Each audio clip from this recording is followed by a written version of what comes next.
Adnan, thank you for accepting this interview. It's great Thank to you be for with you having me. today. Yes. I'm going to start with this first question. What made you want to pursue architecture? So for me, it's a bit complicated in the sense that I've had sort of some entities in my family who've had fashion design and product design backgrounds. However, for me, I was quite inclined towards physics and the idea of uh, building things. So when I actually came towards my 11th and 12th, like my high school, I started realizing how much architecture is a ideal merger of design, art, and also physical building things. So that's what sort of helped me guide my way in wanting to pursue architecture. At which age did you figure out that that's the thing you wanted to do?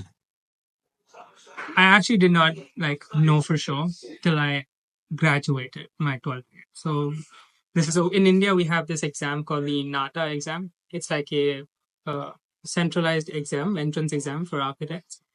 And 1 month before the final date is when I actually realized, okay, this is what I want to do. Architecture is what I want. I did not have any clue about architecture.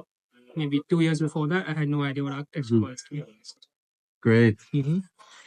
How has your understanding of architecture evolved since you first started your journey? I would say it started with a very strict notion, a notion of technicality, a notion of quantities. And as I've grown, especially through my thesis, and now that I'm in this journey at GSAPP, I've realized that it's more intricate, more lightweight, more impermanent, and it's about storytelling rather than the idea of permanence and quantums. So that's how, I feel like that's how it's evolved. What is the most unexpected or surprising thing you've learned since you started GSAC? That the world of architecture is not limited to buildings. Um, I've realized, especially in some of the history theory electives that I've taken over my time at GSAP, that the world of architecture is multiple, and there is a notion of anthropology, sociology, and philosophy that is embedded into architecture. In your undergrad, you're taught this, but you're taught this in with the lens of building things. Here, you're taught this with the lens of the possibility of not building, of seeing the sort of the lightweight notion of where you should intervene and where you should not intervene. So that's how it's changed or evolved for me here. What are some of the major challenges you faced so far in your architectural career, and how did you overcome them? So for me, I used to love drawing and perspective drawing, watercolors, and there is a huge gap between the drawings you do on a paper and then bringing them. So essentially, bringing your imagination to reality. There's a gap, and the major gap that comes in between is when you talk about reality, you have to talk about volumes, you have to talk about space because space is political. And I feel like that gap between these drawings that I used to do and trying to make them into, even if it was like for my sort of project, it was making a 3D model. I realized that there is a huge gap between how I imagine things on 2D plane and how it envisions itself in a 3D plane. For me, that was a major gap. And in order to overcome it, I used to try doing a parallel design process. So I wouldn't spend too much time drawing. I would draw for maybe like half an hour and like directly look at how it embedded onto a 3D plane. So that allowed me to realize the gaps and fill them up in this iterative process. What's the biggest lie you've been told about becoming an architect? That the world is your oyster.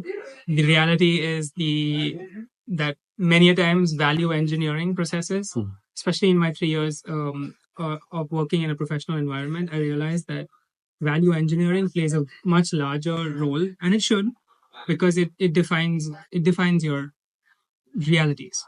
And having those realities is actually useful, especially when you want to go into more tactile and tactical purposes of architecture.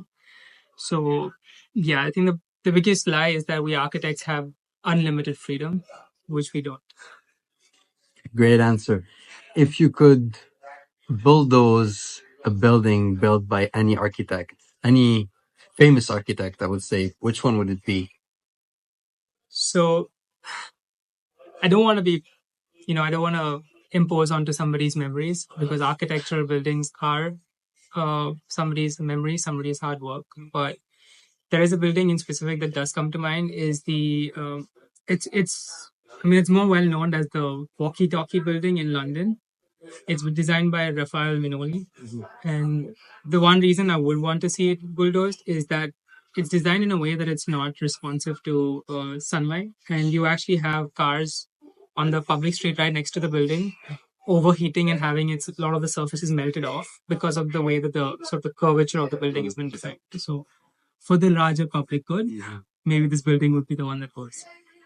And if you could reinterpret any famous building or structure that was built by an architect and then anywhere in the world, which one would it be? So while doing my undergrad, we have been sort of inscribed the importance of Le Corbusier's Chandigarh. However, for me, I was never a huge fan of his dictum or his principles. So one of his buildings is this. It's a lesser known building that he's done in Chandigarh. It's this mixed use development that he's done. I wouldn't change much because it is beautiful brutalist architecture. I would look at how greenery can be overcome into this mixed use development because it becomes quite monotonous in a very large scale. So I would like to reinterpret greenery inside his volumes. Interesting. What are your career plans after graduating from GSAPP? So initially, I thought that I'll work at a firm, and that's like the first step of recovering our investments. But I actually have been like opening my mind to the idea of storytelling and architecture. So I would like to look at allied fields, especially in the fields like curation, exhibition design. That's something that I would like to explore. Whereas the long term, I have no idea. Great. For this final question, any advices you would give to a high school student who would want to pursue architecture? I would say delve into literature. Delve into literature that goes beyond sort of modern age fantasy. I would look at world building inside literature. For example, Lord of the Rings. It's one of my favorite books, but I would say dive into that literature because it opens your mind. And before architecture looks at structure, you should look at imagination. And I feel like that's important for you to like dive into literature, see what the world has to offer beyond the world of realities. So that when you do architecture, you're prepared for both. Is there anything you wish you knew before you started your journey in architecture that you realized afterward? How important technology is. I've always been somebody who's more sort of tactile. I prefer pen and paper.